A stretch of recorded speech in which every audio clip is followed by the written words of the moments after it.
Catus Maximus here. This time doing a review of the metric and fractional Olsa tools. They call them bolt or rounded nut and bolt extractor offset wrenches. So I thought these were kind of interesting, and they did offer these as a promotional product for me to do a YouTube video on, so I really do appreciate that.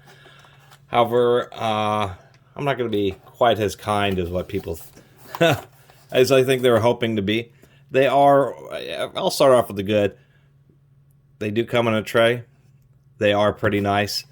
This is the fractional set, and it's only 6 wrenches, but a size, each end's a different size. So you actually get 12 sizes, and they include the 11 30-seconds, 15 30-seconds, as well as the 9 30-seconds, going from 1/4 inch to 3/4 of an inch. And what we have here is the metric set. And this one's pretty nice too, because it goes all the way from, what is it, 6mm all the way up through 19mm in a 7-piece set. Both these sets together are about, $100, $110, something like that. I think on Amazon they were $115. I think you get a bit of a little discount when you go onto Olsa Tools' website, which I'll have linked below. But for their price, they're kind of like modified 6-point offset, 45-degree 6-point offset wrenches. Let's get these trays out of here and get these boxes out of the way. Some cards. Do more, do better.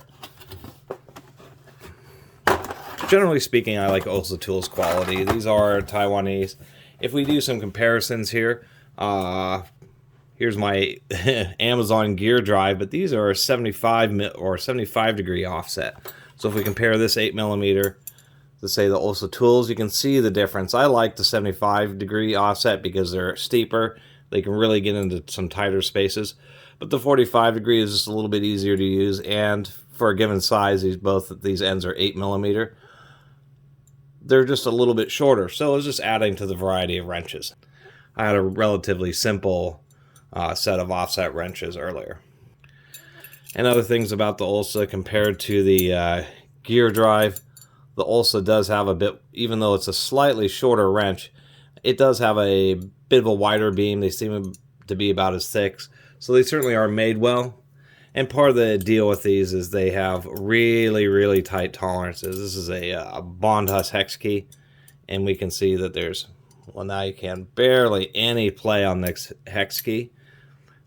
And if we do something where we put both of these together, part of the deal with these wrenches is they have just a bit taller of a loop and maybe just a bit thicker than what a standard wrench might be. Anyway, now that we got that kind of out of the way, that they're really tight fitting, here's really what I would consider the issue. The design is cool. What they've done is they've taken a trapezoidal broach, they've taken a 6-point wrench and either made a custom broach or they broached it a 6-point and then they rebroached it again, making these huge cutouts in 3 of the corners. What that ends up doing is turning it into, and the idea is that first it has wide engagements on the 3 flats that are engaging in any particular direction, and then as it starts turning and the corners start to deform, or if it's fastener that's already rounded, maybe it has some kind of a burr, these real straight cuts, they would be perpendicular to the surface that they're turning against. That's why it takes a trapezoidal broach, because it's a circle, start to bite in. But that is kind of the crux of these, is since they are a 6-point wrench, first thing, it's going to be usually on much stronger fasteners, not even 7s, but sometimes 7s or even 11s or grade 8 bolts. It won't so much be the head that strips out as much as the bolt just breaks or you can't remove it. What ends up happening lots of times is that you get onto a fastener, maybe the wrench isn't on all the way, and it kind of slips off to the side. And so my deal with this particular idea of what they've done is they made it really tight tolerance, but since it's like a 6-point wrench and you have 6 normal flats still engaging, those are going to have to start rounding the corners, or you hope to have a little bit of enough grip to try to get this edge to bite into the bolt. And on very hard bolts, that, even though it's a chrome vanadium wrench, On very hard bolts, that isn't going to offer much bite. Really what these wrenches do is they just attempt to have a really tight tolerance. Now you can see on this fastener, it's a little bit undersized, but you can see that light gap that's through there. That's just because they just cut out the corner. So it has to, the fastener already has to be pretty rounded for those edges to even engage. And if you're using it on like a soft or some, maybe a rusty fastener, kind of preemptively, it's going to be the same deal. It's going to start rounding until those edges want to grab, and the idea is that they might grab and raise a burr and give you just a little bit more traction over what would be just a normal fluted 6-point socket. Whoops. Wrong size fastener there. Here we go. Let's try the right tools here. So on a 6-point socket, and this socket is actually driven this bolt, and on fluted sockets you can see that they already grab in from the edge, but you can see where it's going to want to start to break the edge. This is a super titanium bolt. This is a very very tough bolt. It's been impacted a lot and has hardly any damage at all from getting hit with a bunch of impacts or impact sockets. But with a 6-point, you're already engaging or fluted sockets a bit in from the corner, and you're evenly applying it. I mean, I think Olsa should have done something like this. This happens to be an E-Torx socket, or a E-Torx Plus, which is kind of, would be considered a little bit similar to this wrench. These are both, I should say, this wrench, if they had cutouts in the other corners, could drive E-Torx. But they end up having kind of metric sizing. So this is kind of what I think Olsa should have done. It's something where they just had sharp edges, but on all 6 points, made them really tight contact, so it would catch further towards the center of the bolt, attempt to grab a little bit more meat. And then secondly, it would be 6 even spots. And that would be basically the conclusion of these, is the fact that they offer any real particular advantage, because that little edge there just isn't going to quite catch enough meat. It's just the fact that they happen to be sized really tight, tighter than average wrenches.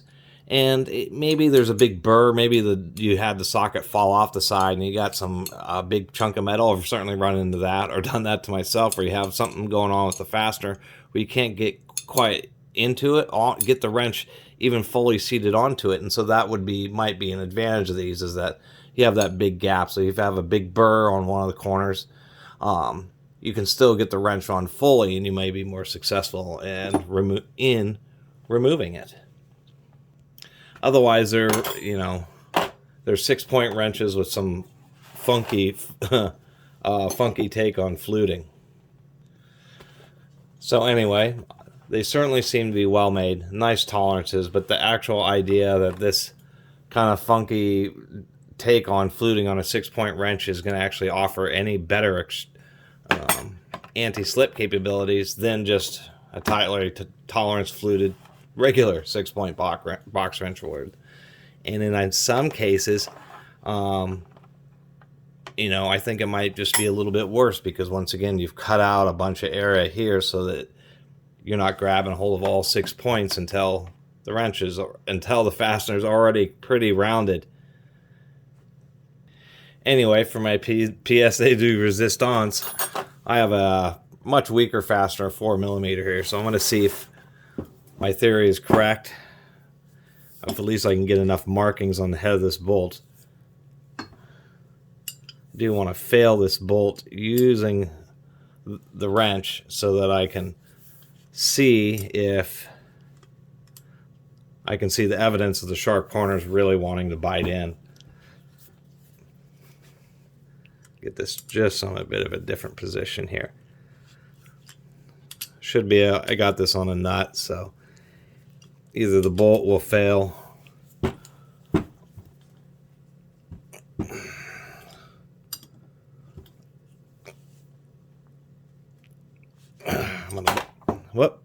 probably gonna bust my knuckles doing this. Well, that'd be good. That'd be nice for a good laugh.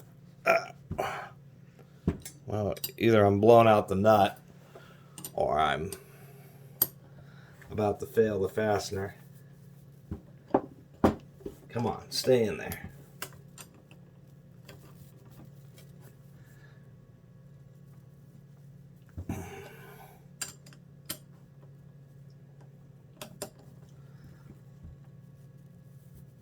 I have it upside down because it's easier to keep control of this.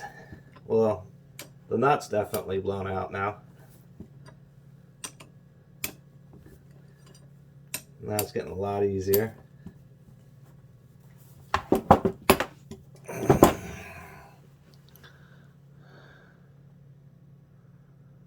You can't really tell. Just a little bit of a reflection where it's kind of on the edge. You can see where I was rocking it. There's a little bit of a line kind of right there. And so, really, I don't think they're going to beat spiral extractor sockets. That's for sure. Other than that, you know, if you live in the salt belt, yeah, you may consider these just because they are 6-point. They're going to be more likely to get the fastener out on a bunch of salty fasteners, and really dirty environments. Having that extra cutout can help get the wrench on the fastener, even ones that are partially damaged. But in all honesty, I think Olsa should have just released 6-point offset wrenches. And I think it would have made more sense than trying to come up with a special extractor wrench. And for these to be good, I think they should be something like a E-torque socket, something like that, where it's just a 6-spline wrench. Each of the splines are really squared off, and then they really get bite into the bolt. They could do something where the buckles are extra thick, and they could have manufactured and press fit in high-speed steel inserts so they'd be super hard. But that's asking for a lot. Anyway, I really appreciate everybody watching my video and my opinion about these Olsa Tools wrenches. If you haven't subscribed, please do. Until next time, Catus Maximus out.